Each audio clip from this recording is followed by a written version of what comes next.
درود ابراہیمی کی برکت سے اولاد نصیب ہوئی۔ آج میں آپ سے ایک ایسا واقعہ شیئر کروں گی جو بتاتی ہیں کہ درود ابراہیمی پڑھنے کی برکت سے مجھے اولاد نصیب ہوئی، جبکہ ڈاکٹرز نے صاف منع کر دیا تھا کہ آپ کے نصیب میں اولاد نہیں ہے، کیونکہ ظاہر سی بات ہے جو بھی مسئلے مسائل ہوتے ہیں ڈاکٹرز کو پتہ ہوتا ہے، اور لیکن جو اللہ پاک کی ذات ہے تو پھر ڈاکٹرز تو کچھ بھی نہیں ہے اس کے آگے، اللہ پاک تو سب کچھ کر سکتا ہے۔ کہتے ہیں نا دعاؤں میں طاقت ہوتی ہے، دعائیں کریں گے تو آپ کی تقدیریں بھی بدل جاتی ہیں۔ تو ایسے ہی ایک واقعہ ہے جو میں آپ سے شیئر کروں گی تاکہ آپ کا ایمان زیادہ پختہ ہو، اور جس چیز کو آپ ہار بیٹھے ہیں، جو لوگ آپ کو کہہ چکے ہیں کہ آپ کے حالات نہیں بدل سکتے، آپ کو یہ نصیب نہیں ہو سکتا، تو وہ بھی سب ممکن ہو سکتا ہے، کیونکہ اللہ پاک کی ذات بہت مہربان ہے۔ السلام علیکم، امید ہے آپ سب خیریت سے ہوں گے۔ الحمدللہ میں بھی ٹھیک ہوں۔ بسم اللہ الرحمن الرحیم، شروع کرتے ہیں اللہ پاک کے نام سے جو بڑا مہربان اور نہایت رحم کرنے والا ہے۔ تمام تعریفیں اسی خدا کے لیے جس نے ہمیں خلق کیا، اور درود و سلام محمد اور آل محمد کے لیے۔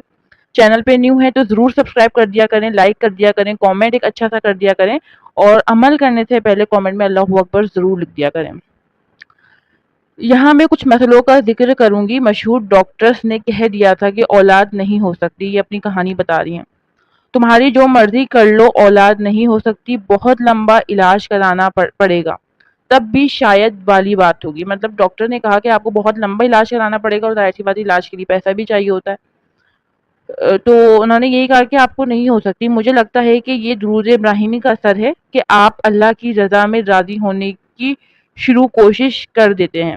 مطلب کہ یہ کہہ رہی ہیں کہ اللہ پاک کی رضا میں راضی رہنے کی ہم کوشش کر لیتے ہیں درود ابراہیمی اگر ہم پڑھ رہے ہوتے ہیں تو، جو آسان بات نہیں ہے، لیکن مزے کی یہ بات ہے کہ اللہ تعالیٰ آپ کی کوششوں کو دیکھتا ہے اور سراہتا ہے۔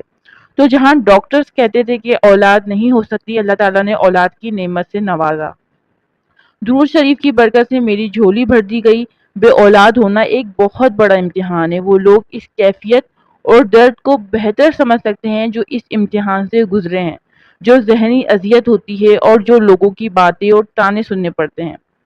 ایک ایسا بھی وقت آیا کہ جب گھر کی مصروفیت میں درود شریف پڑھنا بھول گئی، اور یہ عرصہ کافی لمبا چلا۔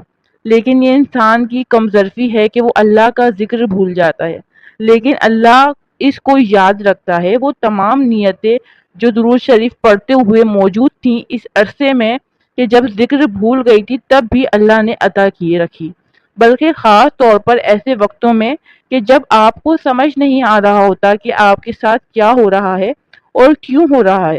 اس وقت بھی اللہ کی مدد میرے ساتھ شامل رہی۔ میری طرف سے پھر بھی سستی ہو جاتی تھی، غفلت ہو جاتی تھی، لیکن مجھ پر رب کا کرم ہمیشہ رہا۔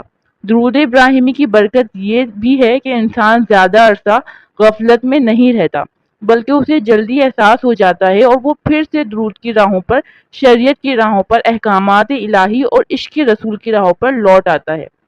ماشاءاللہ سے یہ کہتی ہیں کہ انہوں نے درود ابراہیمی پڑھا، اور کہتے ہیں نا کہ اللہ تعالیٰ ہمیں صبر دے دیتا ہے۔ اگر ہمیں کوئی نعمت اس کو نوازی نہیں ہوتی، یا اللہ پاک ہم سے کوئی چیز لے لیتا ہے، جیسے ہمارے اپنے ہم سے جدا ہو جاتے ہیں، اللہ پاک کے پاس چلے جاتے ہیں، ظاہر سی بات ہے ایک دن ہم نے بھی جانا ہے، تو اللہ پاک ہمیں صبر دے دیتا ہے۔ یاد آتی ہے ظاہر سی بات ہے، بٹ صبر آ جاتا ہے۔ تو ایسے ہی جب ہم اللہ پاک کی راہ میں آ جاتے ہیں نا، جب ہم درود پاک پڑھنا شروع کر دیتے ہیں، تو اگر ہمیں کوئی چیز نہیں بھی ملنی ہوتی نا، تو ہمیں اس چیز پہ صبر آ جاتا ہے۔ لیکن جب اللہ پاک انسان کی نیت کو دیکھتا ہے، اور وہ دیکھتا ہے کہ میرا بندہ کتنا صابر ہے اور میری بات ماننے پہ کتنا صبر کر رہا ہے، ایسا نہیں کر رہا کہ وہ ناراض ہو گیا ہو مجھ سے، وہ مجھ سے دور ہو گیا ہو، کہ اللہ پاک جب ہماری بات نہیں سن سکتا، ہم جس اذیتوں سے گزر رہے ہیں وہ ہماری بات نہیں مان سکتا، تو ہم کیوں مانیں اس بندے کی بات۔ تو خیر اس کا کہنا یہی تھا کہ ہمیں درود شریف پڑھتے رہنا چاہیے، چاہے ہمیں اللہ پاک کسی نعمت سے نوازے یا نہ نوازے، اللہ پاک کی حکمت ہوتی ہے ہر چیز میں، ٹھیک ہے۔ تو یہی ہے کہ ہمیں درود ابراہیمی پڑھنا چاہیے، ہر طرح کا درود پڑھنا چاہیے، استغفار پڑھنا چاہیے۔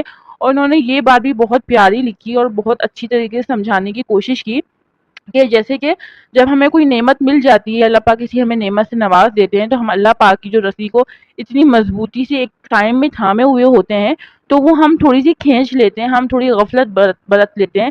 لیکن وہ کہہ رہی ہیں اپنی باتوں میں کہ میں نے جو بھی درود ابراہیمی پڑھ کے اپنی نیتیں باندھی تھی کہ اللہ پاک مجھے یہ بھی مل جائے، یہ بھی مل جائے، اللہ پاک نے انہیں سب چیزوں سے اگر نواز دیا، اس کے بعد انہوں نے تھوڑی غفلت ڈالی، بٹ اللہ پاک نے ان چیزوں میں کبھی بھی کمی نہیں آنے دی، بڑھ کے ہی دیا۔ لیکن کبھی کم نہیں کیا، حالانکہ انہوں نے درود ابراہیمی پڑھنا چھوڑ دیا تھا۔ تو یہی ہے کہ اللہ پاک دیکھیں کتنا مہربان ہے، کتنا رحمان، کتنا رحیم ہے۔ اگر ہم کسی جاب پہ جائیں گے، ہمیں وہاں سے سیلری ملتی ہے ظاہر ہے، اور اگر ہم وہ جاب چھوڑ دیں گے تو ظاہر سی بات ہے ہماری سیلری ہمیں نہیں ملے گی۔ لیکن اللہ پاک اتنا مہربان ہے، اگر ہم اللہ پاک کا ذکر کرنا چھوڑ بھی دیتے ہیں تو اللہ پاک کبھی بھی ہمارا رزق نہیں چھینتا ہم سے، کبھی بھی ہم سے وہ نعمتیں نہیں چھینتا جو اللہ پاک ہمیں اپنی خوشی سے دے دیتا ہے، کیونکہ اللہ پاک ہمارا صبر دیکھتا ہے۔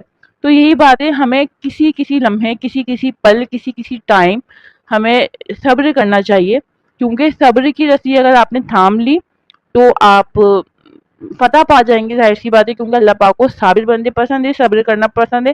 یہ اس کو ایک آزمائش بھی کہتے ہیں، اللہ پاک ہمیں آزما بھی رہے ہوتے ہیں کہ ہم کب تک صبر کرتے ہیں، ہم کب تک اللہ پاک کا اس وقت تک بھی شکر کرتے ہیں جب تک اللہ پاک ہمیں وہ چیز نواز نہیں دیتے۔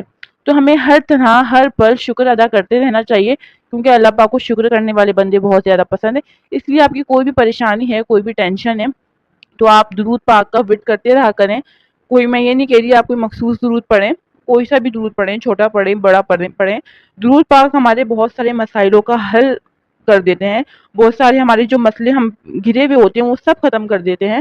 لیکن ہمیں کافی سارے لوگ کہتے ہیں ہم استغفار بھی کرتے ہیں، درود پاک بھی پڑھتے ہیں، لیکن ہمارے پھر بھی مسئلے وہیں کے وہیں رہتے ہیں۔ تو آپ سوچیں کہ آپ کیا غلط کر رہے ہیں۔